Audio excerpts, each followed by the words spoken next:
Hi guys, so today I'm going to share to you my experience taking the tuberculosis test at IOM Manila.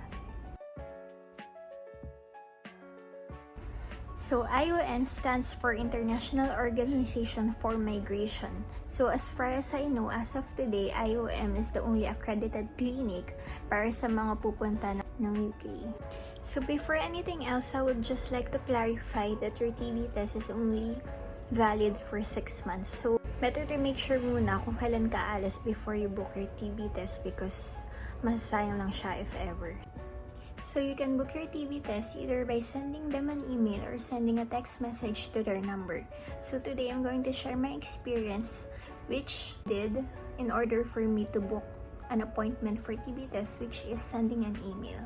So when I sent an email to them, straight to the point na kagad. So I already included my details on the body of my email, which includes my last name, my first name, date of birth, which needs to be date, month, and year.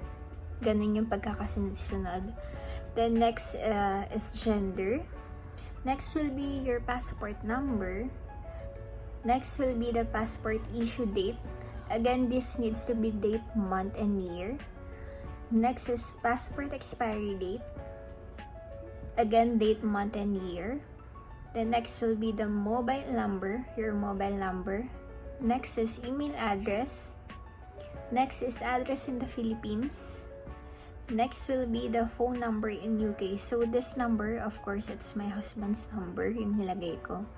Then address in UK, then name of sponsor, then type of visa applying, then preferred date of appointment. You can send your email to mhc.uk@iom.int.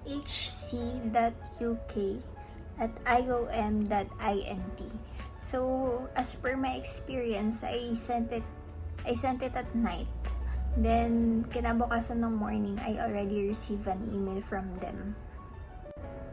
So on their email, they will specify yung appointment date. So if ever, halimbawa, nag-request ka na you wanted your appointment to be February 14, but yung sa reply nila sa email, it will be like Feb 15, Feb 16, basta different na sa preferred date mo.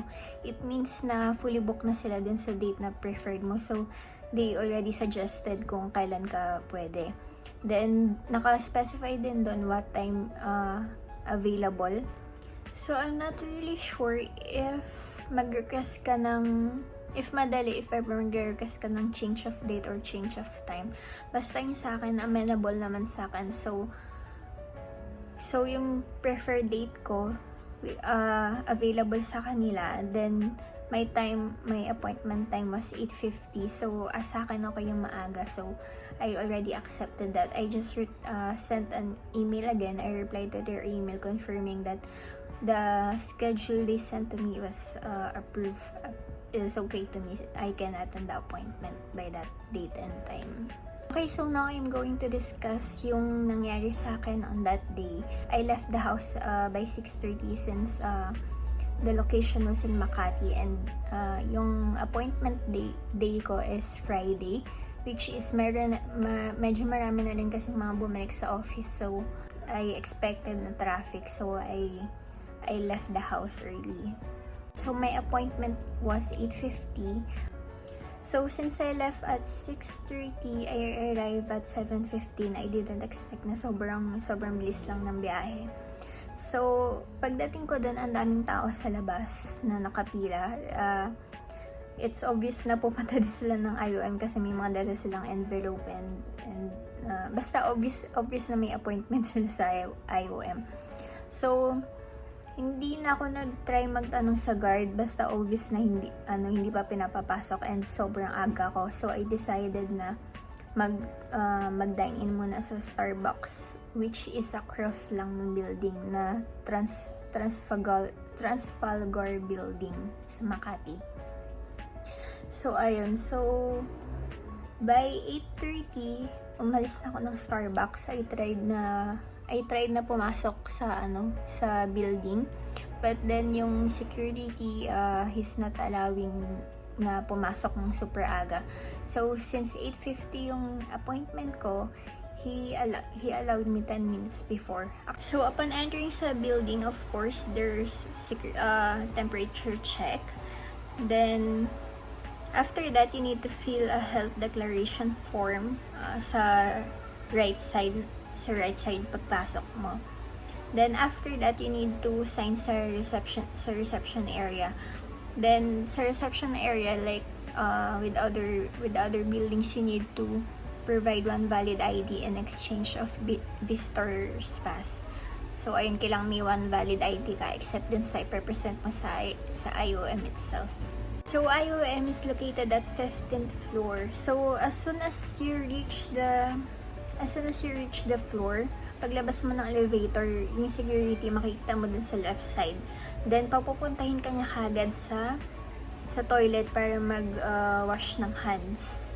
So dun sa CR nila merong hand soap naman and tissue. So ayun yung first mong gagawin, mag-hand wash. Then pagbalik mo, security will do temperature check as always. Then he will ask for your name and appointment. So it's they are very strict. So no confirmed appointment, no service protocol. Again, walk-in is not allowed. Then food and drinks are highly discouraged. Then no mask, no entry as usual. Then companions are not allowed except. After that, security will give two small size papers na may number. So in my case, he gave me the 5B number. Then yung number na ibibigay ng security, ayun yung parang magiging reference whenever tatawagin ka sa loob. So they will not call you by your name or by your surname, they will call you by your number. So after getting your number from security, you just need to wait kasi may assessment dun sa left side ng security. So dun sa assessment, it's standard like yung health and safety assessment. So if ever inuubo or may recent travel history, then also from there they will check your requirements.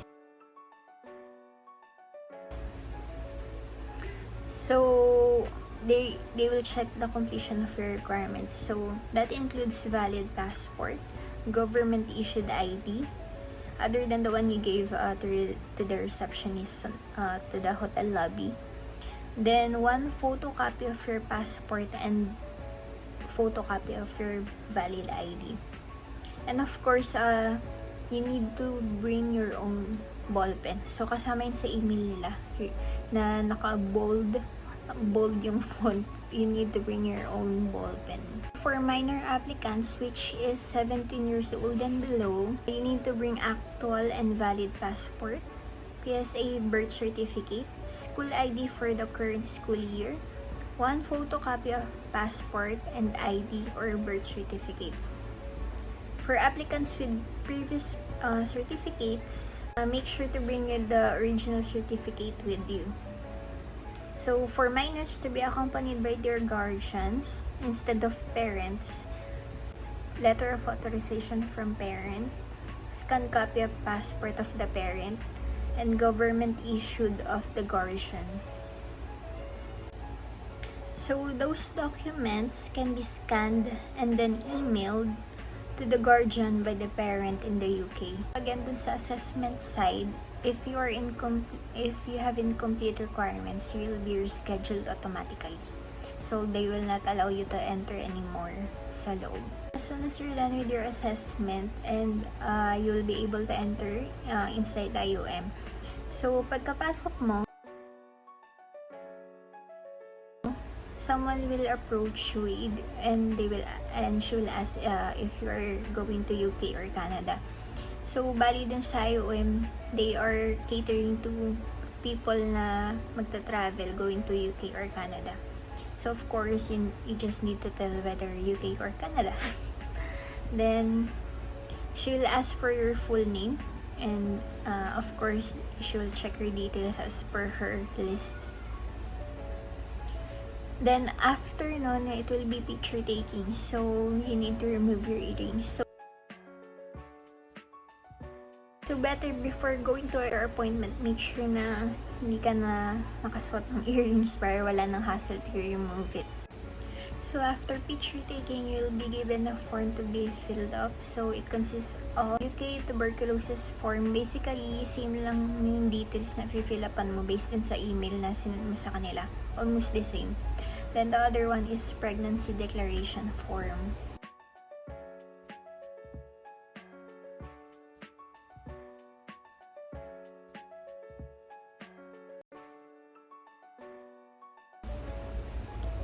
So, after filling out, you don't need to stand up or roam around kung if ever tataka ka kung kanino mo isasubmit yung papers na finilapan mo, because there's a coordinator there who will get your forms from you and as well as your requirements.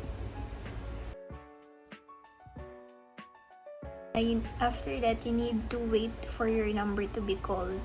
So, it's by number. So, at first medyo na naguguluhan ako sa nila sa process, kasi on the left side yung Canada, Team Canada, then on the right side is Team UK. So, ang daming parang nag-announce ng number.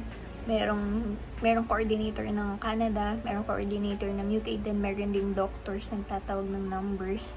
So, medyo magulo. So, kailangan attentive ka if ever matawag yung number mo. So, once your number is called, you will need to go to the area, to the UK area. The coordinator will ask you to sign a paper. Then, after that, you need to pay. So, when it comes to payment, 11 years old and above, the amount is 3,600, and if 10 years old and below, it's 600. So, they only accept cash, no card. There's no need for advance payment.